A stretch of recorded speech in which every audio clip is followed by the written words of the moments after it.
Te encuentras en Escandinavia, excavando la tumba de un guerrero vikingo. La tierra húmeda se aparta lentamente, mientras revelas una espada larga. Limpias la hoja. Aparece una inscripción. Ulfberht T. Los arqueólogos reconocen inmediatamente lo que significa. No es una espada vikinga ordinaria, es una Ulfberht. Desde el siglo XIX se han descubierto más de 1070 ejemplares en Escandinavia, Rusia y Ucrania, fechados entre los años 800 y 1000 después de Cristo. Cuando en la década de 1960 se realizaron análisis metalúrgicos detallados, el resultado sorprendió a la comunidad científica. Estas espadas estaban fabricadas con acero de crisol de alta pureza, contenido de carbono entre 1,0 y 1,2%, 3 veces superior al de las hojas vikingas convencionales. Para producir acero con ese nivel de pureza, se requieren temperaturas cercanas a los 1800 grados Fahrenheit y un entorno controlado que evite impurezas. Según la narrativa tradicional de la metalurgia europea, esa capacidad no se desarrolló plenamente hasta la Revolución Industrial, aproximadamente 800 años después. Sin embargo, aquí está sosteniendo una hoja del siglo IX con esa composición. Algunas Ulfberht muestran calidad extraordinaria. Otras presentan errores en la inscripción o acero inferior, lo que sugiere que el nombre funcionaba como una marca de prestigio que fue falsificada. Una teoría sostiene que los vikingos importaban lingotes de acero de crisol desde Persia o la India, a través de la ruta del Volga, que conectaba a Escandinavia con centros metalúrgicos islámicos, donde ya se producía acero Woods. Los herreros nórdicos simplemente habrían forjado ese material importado en forma de espada. Pero surgen preguntas. Si el acero era importado, ¿por qué no encontramos evidencia clara de producción intermedia en Europa? ¿Por qué la inscripción Ulfberht T no aparece en los centros orientales? ¿Dónde están los ejemplos fallidos que indiquen un proceso de aprendizaje gradual? Algunos investigadores proponen que pequeños talleres europeos pudieron desarrollar producción limitada de acero de crisol de forma independiente, quizá en contextos monásticos con acceso a textos clásicos. La uniformidad en la calidad sugiere un maestro herrero o un taller reducido que protegía su técnica con extremo celo. ¿Quién fue Ulfberht? ¿Un individuo? ¿Una familia? ¿Una marca colectiva? ¿Un símbolo de calidad comercial? ¿Cómo lograron controlar con precisión el contenido de carbono sin instrumentos modernos? Las Ulfberht aparecen en el siglo IX, alcanzan prestigio en el siglo X, desaparecen tras el declive de la expansión vikinga. Otra tecnología que surge, domina y se vanece. Ahora retrocedes más de un milenio hasta el Valle de los Reyes. Es 1925. Estás junto a Howard Carter mientras examina el interior de una tumba sellada durante más de 3000 años. Entre oro, marfil y piedras preciosas, 2 dagas recansan junto al cuerpo de un joven faraón. Una es de oro, la otra es de hierro. El faraón murió alrededor de 1324 a.C., en plena edad del bronce egipcia. En ese momento, el hierro terrestre era extremadamente raro. La fundición sistemática apenas comenzaba en otras regiones del mundo. Durante décadas se asumió que la daga era un raro ejemplo temprano de hierro. En 2016, análisis mediante espectrometría portátil revelaron su composición exacta, aproximadamente 10,8% de níquel, 0,588% de cobalto y trazas de fósforo. Esa firma química corresponde a meteoritos de tipo octaédrita. La hoja provenía del espacio. Los jeroglíficos egipcios mencionaban el hierro del cielo, lo que indica que sabían que el material tenía origen celeste. De la edad del bronce egipcia solo se conocen 19 objetos de hierro. 9 han sido confirmados como meteóricos. El hierro meteórico contiene proporciones irregulares de níquel, lo que lo hace difícil de trabajar. El calentamiento excesivo puede generar fracturas. Sin embargo, la daga presenta integridad estructural perfecta. No muestra grietas ni fragilidad. Los artesanos egipcios trabajaron el metal al frío o con calentamiento mínimo, preservando su estructura. ¿Cómo aprendieron esa técnica específica? ¿Cuántos meteoritos procesaron antes de perfeccionar el método? ¿Era conocimiento restringido a talleres reales? ¿Existió transferencia de saber metalúrgico desde Anatolia, donde los hititas desarrollaban tempranamente la metalurgia del hierro? La hoja sobrevivió 3000 milenios. El proceso exacto, no.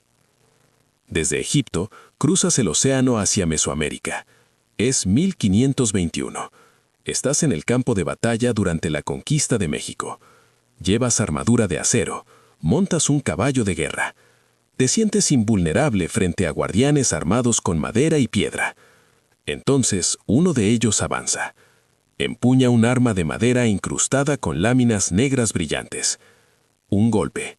El cuello del caballo es seccionado limpiamente.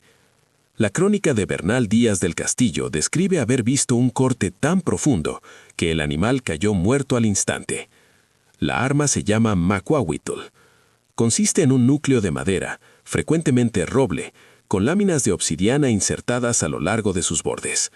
La obsidiana, un vidrio volcánico, se fractura de forma concoidea, generando filos extremadamente agudos. Algunos análisis microscópicos muestran bordes más finos que muchos bisturís quirúrgicos modernos. No se conservan ejemplares completos debido a la degradación de la madera, pero láminas de obsidiana han sido halladas en múltiples excavaciones.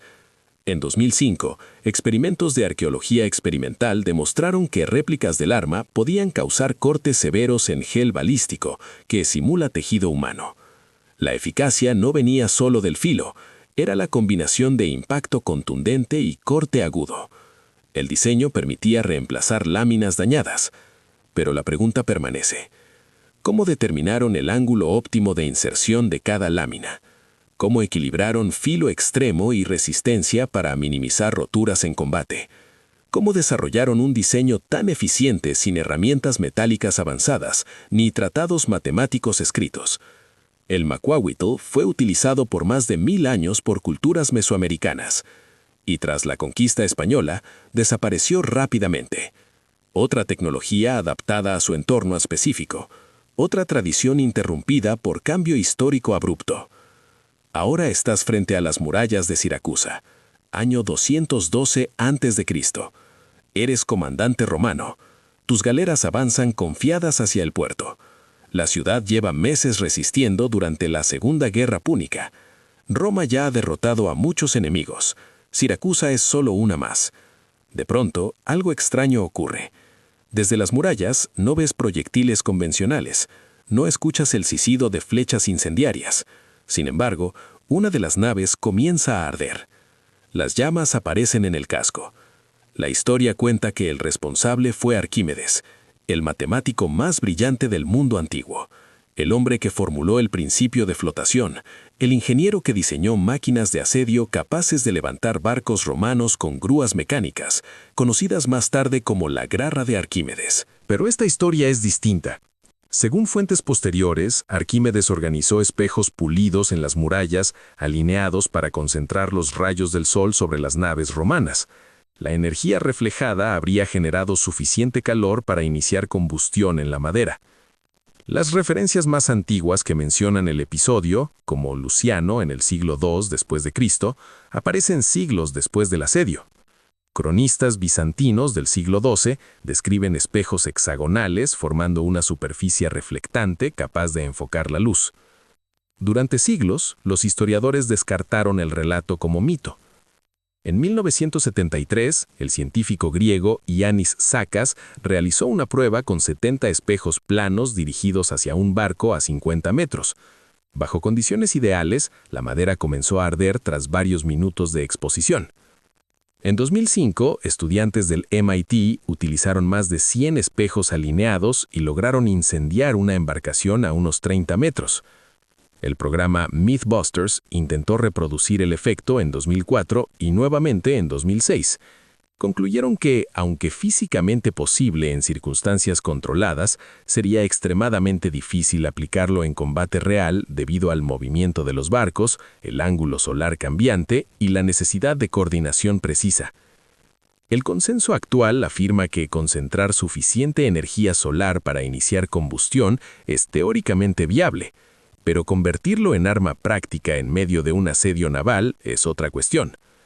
Entonces te preguntas, ¿fue un experimento puntual que funcionó en condiciones específicas? ¿Una demostración científica utilizada como arma psicológica? ¿O una exageración posterior alimentada por la reputación legendaria de Arquímedes? Si alguien en la antigüedad podía calcular ángulos de reflexión con precisión geométrica, era él. Pero la evidencia directa es escasa. Otra tecnología en el límite entre historia y leyenda. Desde Siracusa viajas hacia las estepas interminables de Asia Central. Año 1200 después de Cristo. Estás en el campo de batalla frente a un jinete mongol. Cabalga a toda velocidad. Se incorpora sobre los estribos, estabiliza su cuerpo y dispara. La flecha vuela más de 200 metros. Atraviesa tu cota de malla. El arma que sostiene es más pequeña que tu arco largo europeo.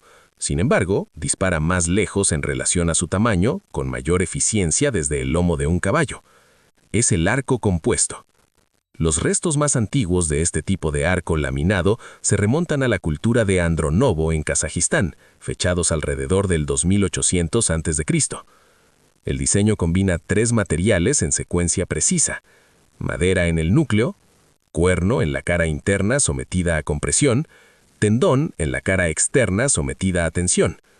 Unidos con colas animales, estos materiales crean una estructura capaz de almacenar energía de manera extraordinaria. Escitas en el siglo VIII a.C., partos entre 247 y 224 después de Cristo, hunos en los siglos IV y V, turcos, persas y mongoles en el siglo XIII utilizaron variantes casi idénticas. Algunos arcos mongoles superaban las 150 libras de potencia de tiro. Su alcance efectivo podía aproximarse a 400 o incluso 500 metros. Su tamaño compacto permitía disparar a caballo con precisión. Pero la fabricación era compleja. La madera debía secarse durante meses. El tendón necesitaba tiempo para deshidratarse y adherirse correctamente. El cuerno debía curarse antes de ensamblarse. La cola animal requería control de humedad. El proceso completo podía tomar un año. Y lo más sorprendente no es su potencia, es su uniformidad. Desde Hungría hasta Manchuria encuentras arcos con la misma arquitectura básica: doble curvatura, extremos rígidos, misma secuencia de capas. Si cada cultura hubiera desarrollado el diseño de manera completamente independiente, esperarías variaciones significativas. Pero la consistencia es notable. ¿Existió una red de artesanos itinerantes que preservó el diseño? ¿Se transmitió el conocimiento a través de generaciones nómadas con precisión ritual? ¿O el arco alcanzó una forma óptima tan temprana que no necesitó cambios? Durante 3000 años, el arco compuesto dominó Eurasia. Y cuando las armas de fuego se volvieron decisivas, su supremacía terminó. No porque dejara de funcionar, sino porque cambió el contexto. Desde las estepas te desplazas hacia el sur de India. Estás frente a un maestro en Keral. En su mano sostiene lo que parece un cinturón metálico enrollado. De pronto lo despliega. La hoja flexible se convierte en un torbellino de acero. Es el urumi, una espada flexible de 1.2 y 1.5 metros de longitud, capaz de enrollarse alrededor de la cintura. Algunas versiones incluyen 2, 3 o incluso 4 hojas paralelas. El arma forma parte del arte marcial Kalaripayattu. Tradicionalmente, el estudiante debía dominar todas las armas convencionales antes de intentar utilizar el urumi. En muchas escuelas, el entrenamiento previo podía durar entre 7 y 12 años. Un error podía resultar fatal. La hoja requiere acero de alto contenido en carbono templado con precisión extrema. Demasiado duro, se fractura; demasiado blando, pierde filo; demasiado rígido, no flexiona; demasiado flexible, no corta. La referencia escrita más antigua confirmada data del siglo XVI, aunque la tradición probablemente sea anterior. Europa no desarrolló acero elástico comparable hasta el siglo XVII. ¿Cómo lograron los herreros del sur de India controlar con tanta precisión el ciclo de temple? ¿Era parte de una tradición metalúrgica más amplia vinculada al acero Woods? ¿Se trataba de conocimiento centralizado en pocos talleres? ¿Cuántos estudiantes sobrevivían al entrenamiento? El urumi no fue arma masiva de ejércitos imperiales, fue culminación de una cultura marcial que valoraba el dominio extremo. Desde India viajas hacia Corea. Año 1593. Eres un samurái japonés durante la invasión de la península coreana. Tu ejército ha derrotado múltiples defensas. Avanzas confiado. Entonces ves algo extraño. Soldados coreanos cargan un carro de madera con docenas de tubos inclinados. En menos de un minuto, hasta 200 flechas roquetes salen disparadas simultáneamente. El cielo se oscurece. No puedes bloquearlas todas. No puedes esquivarlas todas. Es el Hwacha. Desarrollado en 1409 durante la dinastía Joseon, el sistema utilizaba flechas propulsadas por pólvora llamadas Singyen.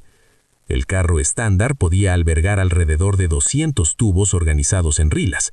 En la batalla de Hangyu, en febrero de 1593, aproximadamente 3.400 defensores coreanos resistieron a una fuerza japonesa cercana a los 30.000. Las descargas masivas generaban incendios, pánico y desorganización. El alcance efectivo rondaba los 400-450 metros. La recarga podía realizarse en menos de un minuto con tripulación entrenada. La tecnología de roquetes ya existía en China, pero Corea desarrolló un sistema de lanzamiento múltiple coordinado y estandarizado. La ingeniería requería estabilidad estructural, control de ignición y ángulos precisos. Más de 5 siglos antes de sistemas modernos de saturación como los lanzarroquetes múltiples del siglo XX, el principio ya estaba en uso. Desde Corea viajas hacia China. Año 208 después de Cristo. Estás en la batalla de los acantilados rojos. Soldados accionan ballestas con una caja rectangular en la parte superior. Mueven una palanca hacia adelante y hacia atrás. Clac, clac, clac. 10 virotes en 15 segundos. Es el Chu-Ko-Nu. Sus orígenes se remontan al siglo IV a.C., durante el periodo de los reinos combatientes. Tradicionalmente se atribuye su perfeccionamiento a Zhuge Liang en el siglo III después de Cristo. El arma sacrificaba potencia y alcance, unos 70-80 metros frente a más de 300 de una ballesta convencional, a cambio de velocidad de disparo. Fue utilizada durante la dinastía Song del 960 al 1279, la dinastía Ming del 1368 al 1644 y continuó en servicio hasta finales del siglo XIX, incluso durante la Primera Guerra Sino-Japonesa entre 1894 y 1895. 2000 años de uso continuo. Su mecanismo incluía un cargador alimentado por gravedad y un sistema integrado que permitía tensar y disparar en un solo movimiento. Mientras otras culturas desarrollaron armas de repetición que no perduraron, China mantuvo y refinó este diseño durante siglos.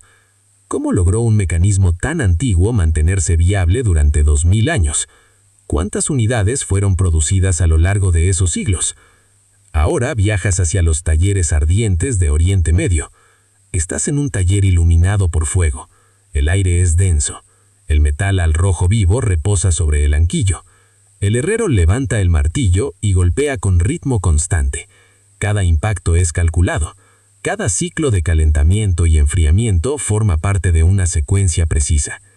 Cuando la hoja está terminada, la levantas frente a la luz. Ondas recorren su superficie. No están grabadas, no son decoración superficial, son parte del acero mismo. Fluyen como corrientes de agua congeladas en el tiempo. Es acero de Damasco. Durante aproximadamente 1500 años, desde el 300 después de Cristo hasta alrededor de 1750, las espadas damasenas fueron consideradas las mejores armas del mundo conocido. Los relatos medievales afirmaban que podían cortar otras espadas sin perder el filo, que podían atravesar armaduras, que podían doblarse casi hasta formar un arco y recuperar su forma sin fracturarse. El material base provenía de la India. Desde al menos el 300 a.C., en el sur del subcontinente indio se producía acero woods mediante fundición en crisoles sellados. Ese proceso generaba lingotes con alto contenido de carbono y composición extremadamente uniforme. Los lingotes eran exportados a través de rutas comerciales hacia Persia y Siria. En los talleres de Damasco, los herreros transformaban esos lingotes en hojas legendarias. El proceso requería ciclos específicos de calentamiento, forja y enfriamiento. No bastaba confundir el acero, la secuencia era crucial. Y luego, hacia mediados del siglo XVIII, la producción auténtica cesó. Los últimos ejemplares confirmados datan aproximadamente de 1750. Después de eso, el conocimiento práctico desaparece. En las décadas de 1980 y 1990 comenzaron análisis metalúrgicos detallados. En 2006, un estudio publicado en la revista Nature reveló algo inesperado. Hojas auténticas contenían nanotubos de carbono y nanohilos de cementito en su microestructura. Estas estructuras microscópicas explicaban su combinación extraordinaria de dureza y flexibilidad. Intentos modernos han logrado reproducir patrones visuales similares utilizando acero de crisón, pero replicar exactamente las propiedades mecánicas originales ha resultado extremadamente difícil. Una teoría apunta a elementos traza presentes en ciertos minerales indios como vanadio y cromo, que favorecían la formación de esas microestructuras durante ciclos térmicos específicos. Cuando esas minas dejaron de explotarse o se agotaron alrededor de 1750, la producción dejó de ser viable.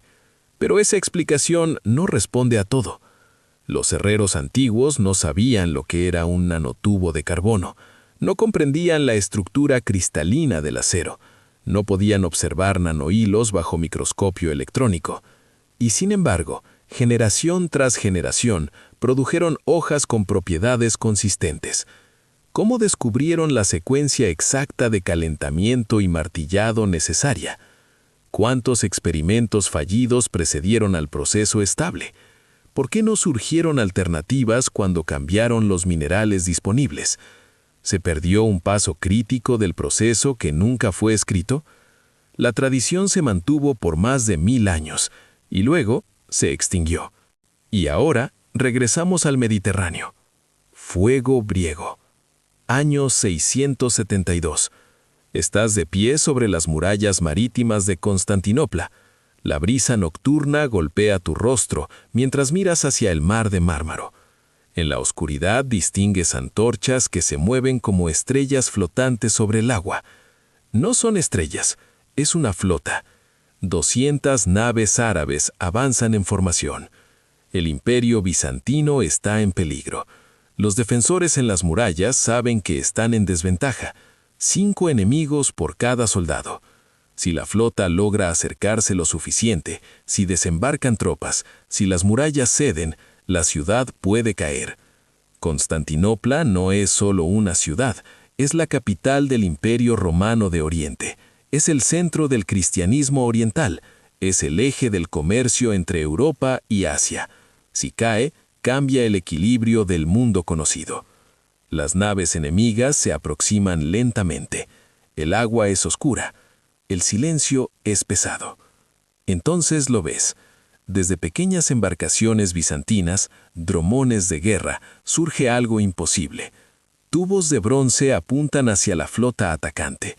Un instante después, un chorro de fuego líquido cruza la superficie del mar. No es una flecha incendiaria, no es una antorcha, es una corriente ardiente que se desliza sobre el agua. Las llamas alcanzan el casco de la primera nave árabe. El fuego no se dispersa, no se apaga, se adhiere a la madera, trepa por las velas, envuelve a los hombres. Los marineros saltan al mar buscando salvar la vida y descubren con horror que el agua misma parece arder. El fuego continúa quemando sobre la superficie. No puede extinguirse con agua, no puede apagarse fácilmente con arena. Se adhiere a la piel, a la ropa, a la madera, al mar. Al amanecer, la flota atacante está destruida. Ese día no solo se ganó una batalla, se desplegó un arma que cambiaría la guerra naval durante siglos, el fuego griego. Su primera utilización documentada ocurrió en el año 672, durante el primer asedio árabe a Constantinopla. Los cronistas atribuyen su invención a Calínico de Heliópolis, un refugiado sirio que habría llevado el conocimiento a la corte bizantina. El cronista Teófanes describió fuego preparado en tubos que arrasó la flota enemiga. En el siglo XII, Ana Comnena detalló un sistema de sifones montados en la proa de los barcos, capaces de lanzar la sustancia a presión. No era simplemente una mezcla inflamable, era un sistema tecnológico completo. Contenedores sellados, tuberías de bronce, mecanismos presurizados, tripulaciones entrenadas. El arma volvió a utilizarse con efectos devastadores durante el asedio de 1717-1718. Durante más de 7 siglos, al menos 12 emperadores bizantinos protegieron celosamente el secreto de su fabricación. El conocimiento estaba restringido a círculos extremadamente reducidos. Revelarlo implicaba la pena de muerte. Los relatos medievales describen un fuego que se adhería a los objetos, que continuaba ardiendo incluso bajo el agua, que generaba terror psicológico, además de destrucción física. Un manuscrito del siglo X, el Liber Ignium, menciona combinaciones de nafta, azufre y cal liva. Los historiadores modernos sugieren una mezcla basada en derivados del petróleo, probablemente nafta de filtraciones naturales, combinada con cal liva que reaccionaba violentamente al contacto con el agua y resinas que aumentaban su adherencia. El sistema de proyección sería una forma temprana de tecnología presurizada, similar a una bomba hidráulica. Pero ninguna fórmula completa ha sobrevivido.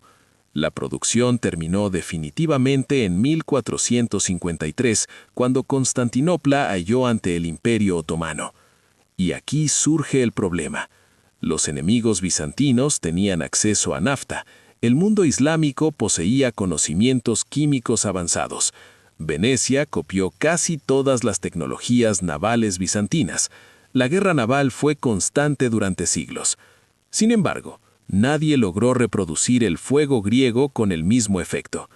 Los intentos modernos han creado mezclas inflamables que arden sobre el agua. Ninguna coincide plenamente con las descripciones de combustión inextinguible. Entonces la pregunta permanece. ¿Descubrieron accidentalmente una reacción química que se perdió? ¿Utilizaron algún catalizador desconocido? ¿Fue la fórmula destruida deliberadamente antes de la caída de la ciudad? ¿O el conocimiento murió simplemente con los artesanos que la fabricaban?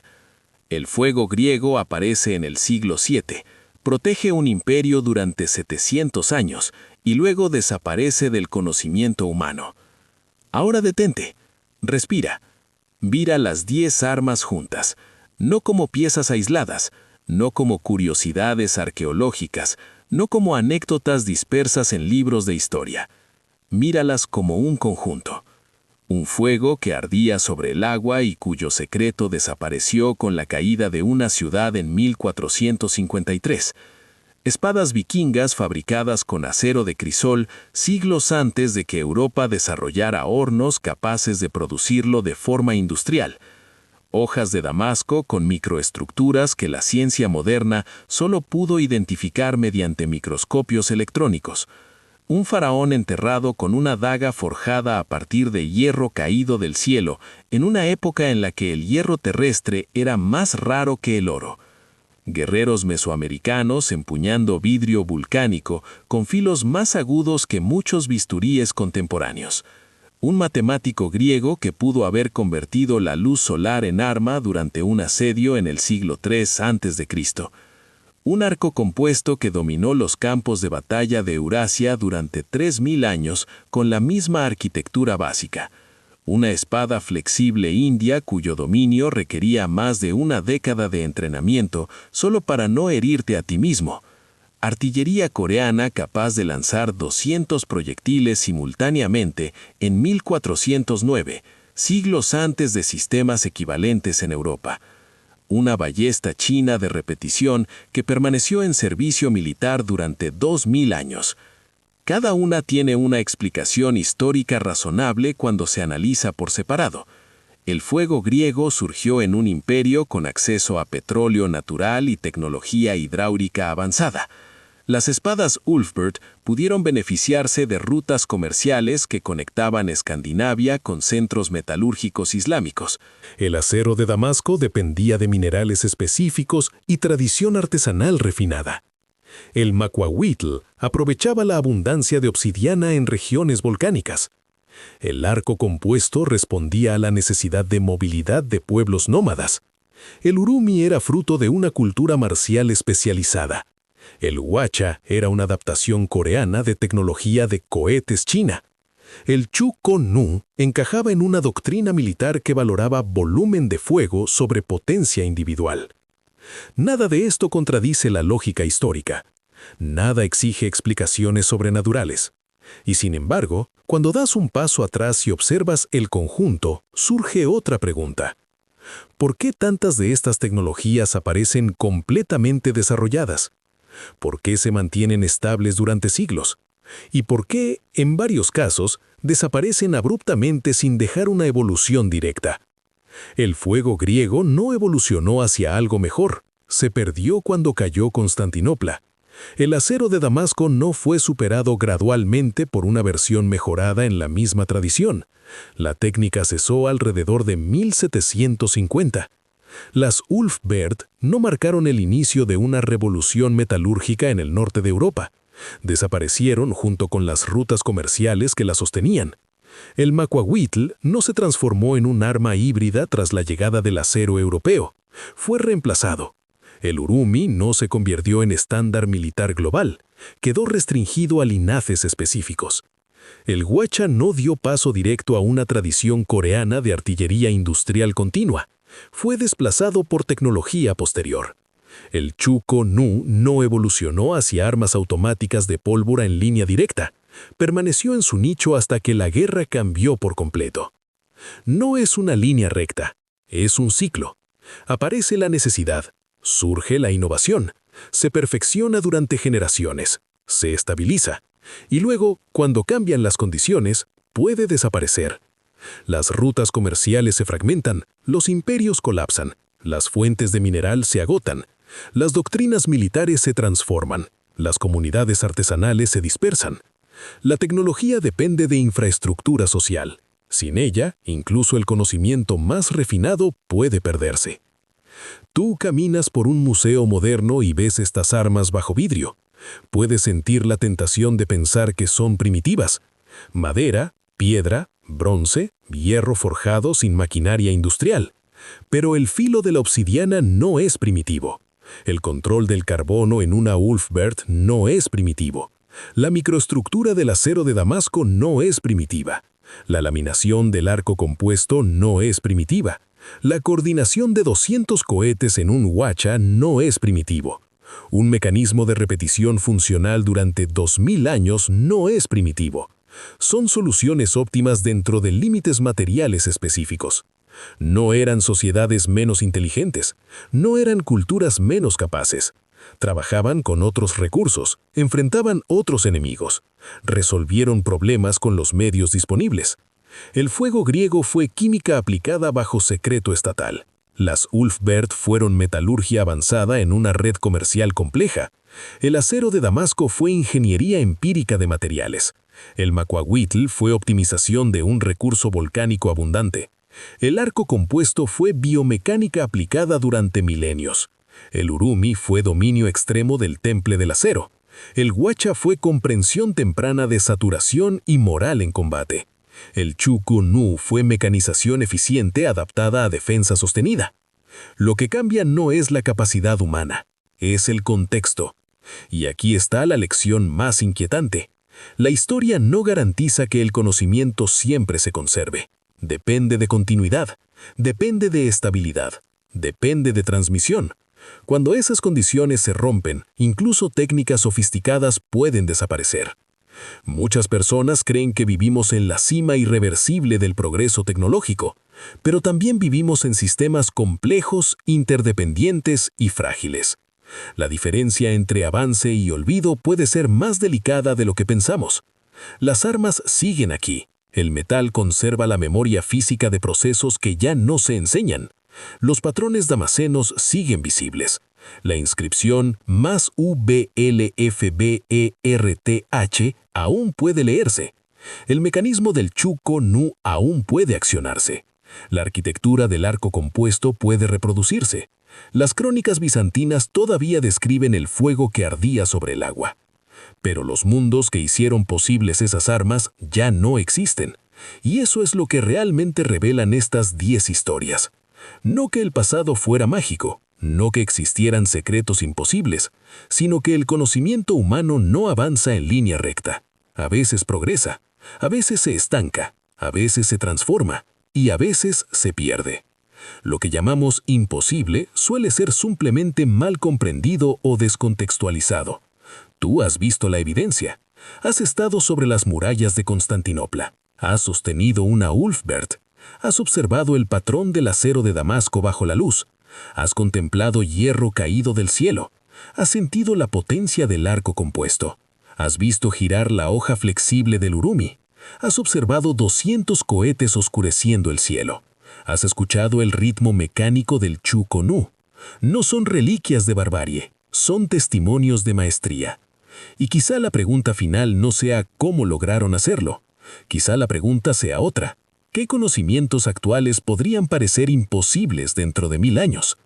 ¿Qué técnicas dependen hoy de redes tan frágiles como las que sostuvieron el fuego griego o el acero de Damasco? ¿Cuánto de lo que creemos permanente está a una crisis a distancia del olvido?